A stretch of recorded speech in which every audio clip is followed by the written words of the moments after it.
Olá, pessoal! Chegou a sexta-feira para que a gente possa compartilhar um assunto top da química. Eu me chamo Amilcar Pessoa, sou professor de química há mais de 30 anos e hoje e nas próximas 9 sextas-feiras nós vamos trazer um conteúdo relacionado à história da química.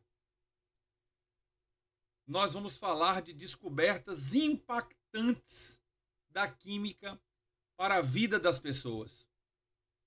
Já peço o seu like, segue o nosso perfil no Instagram, curte e segue o nosso canal no YouTube Química Dominada, compartilha com outras pessoas para que o algoritmo entenda que esse é um conteúdo salutar e que vai ajudar muitos estudantes, principalmente aqueles que vão fazer o Enem. Conto com a ajuda de vocês. É tão simples botar um curtir, né? Você faz isso em 1 segundo e ajuda a gente criar mais conteúdos para vocês. Beleza? Nós escolhemos falar sobre o oxigênio e de como ele foi descoberto. O oxigênio é uma molécula vital, tão importante para a manutenção da vida na Terra. Está presente em aproximadamente 20% do nosso ar. E a sua descoberta tem nuances muito interessantes. Até hoje, há quem discorde do seu real descobridor. E aí, para não ser injusto, eu vou falar de 3 cientistas que tiveram uma participação extremamente importante na descoberta do gás oxigênio. Tudo, na verdade, começa na Suécia através de um trabalho, de um experimento feito por Carl Scheele em 1772, em que ele pega alguns compostos encontrados na natureza, alguns minerais, dentre eles o óxido de manganês, e ao aquecer esse composto, ele percebe que o ar tem 2 tipos de componente. Um que dificulta a combustão e um que ajuda. Ele não sabia do que se tratava ainda, mas nós sabemos hoje que o gás que dificulta a combustão é o nitrogênio, presente inclusive em quase 80% no ar, e o gás que facilita a combustão, inclusive indispensável para que ela ocorra, é o oxigênio. Como ele não sabia ainda que se tratava do oxigênio, ele chama este gás de ar de fogo. Então, muitos consideram que o primeiro descobridor do oxigênio foi esse sueco, chamado Carl Scheele.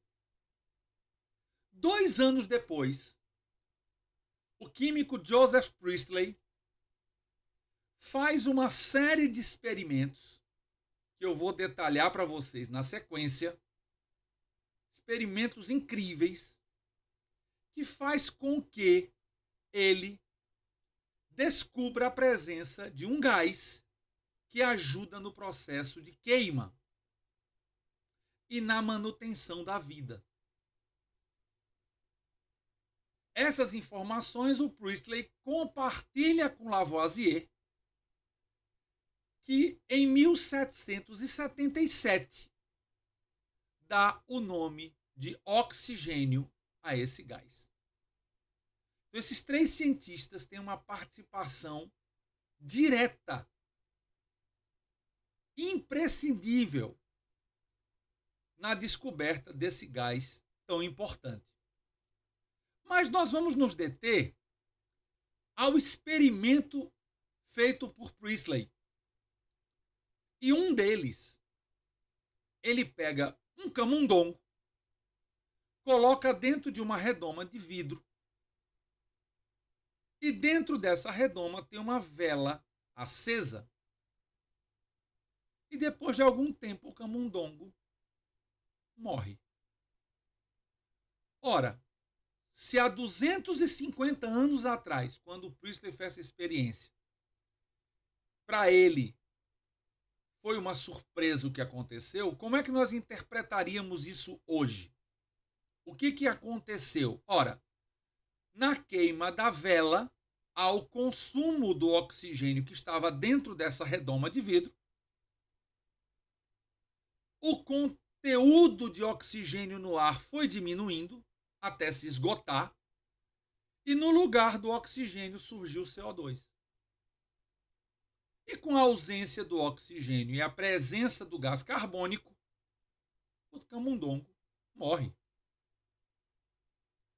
Só que numa experiência posterior, ele faz a mesma coisa, só que agora colocando plantas dentro da redoma de vidro. Ele usa inclusive folhas de menta.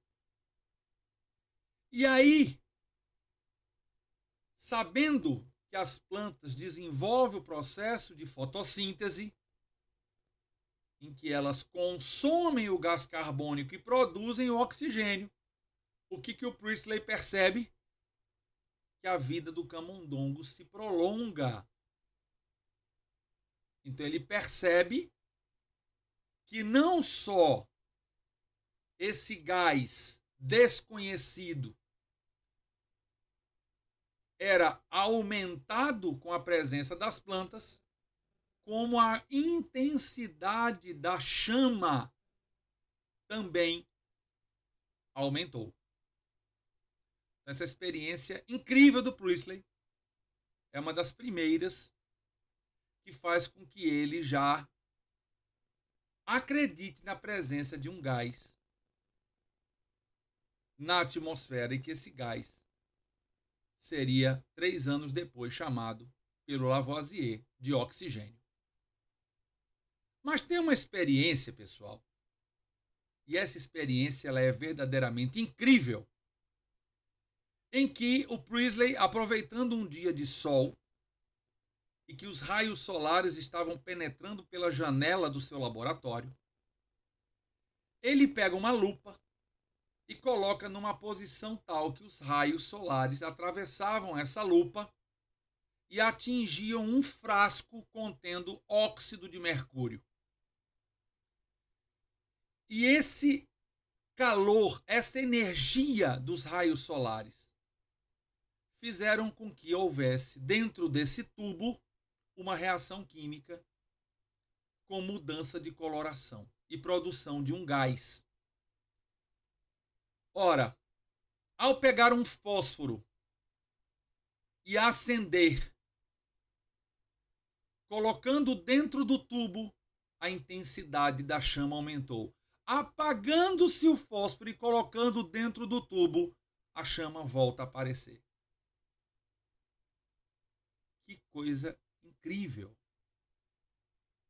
E é dessa forma que o Priestley escreve de que realmente havia naquele momento se detectado a produção de um gás que aumentava a intensidade da chama no processo de combustão.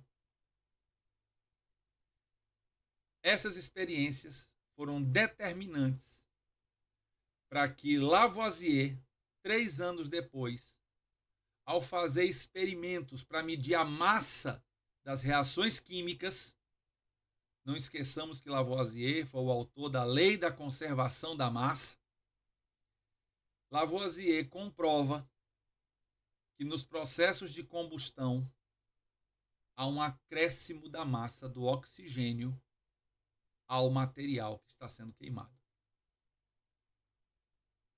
Que coisa espetacular! Então espero que vocês tenham gostado.